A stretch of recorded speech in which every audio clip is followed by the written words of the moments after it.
আমি অনলাইনত মোবাইল লোৱা নিচিনা স্কুটি লৈছিলোঁ বিশেষ কাৰণত আজি ভিডিঅ'টো বনাব লগা হ'ল। মোৰ লগৰটোৱে এখন ছেকেণ্ড হেণ্ড স্কুটি লৈছিলে। চলাই মেলি চাই মই এইটোৱে ক'ম যে আপোনালোকক ছেকেণ্ড হেণ্ড গাড়ী একেই আৰু বাকী ক'ব লগা তেনেকৈ নাই। তাৰ মুখেৰে শুনক আৰু মালিকে কেনেকুৱা পাইছে স্কুটিখন। কেনেকুৱা পাইছে স্কুটিখন? মাল মটংগ ঢিলা, তাৰপিছত শাৰীৰিকভাৱে দুৰ্বল, কোনোবাই মাৰিলে আগ ব্ৰেক হৈ গ'ল, পিছ ব্ৰেক একদম বস্তু বেয়া।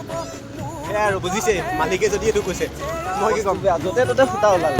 নিজে চাগে কণ্ডিশ্যনটো অলপ দেখাই দিছোঁ কি কথা হৈ আছে। আমি অনলাইনত মোবাইল লোৱা নিচিনা স্কুটি লৈছিলোঁ, এইটো মাল ফুৰা খেলা।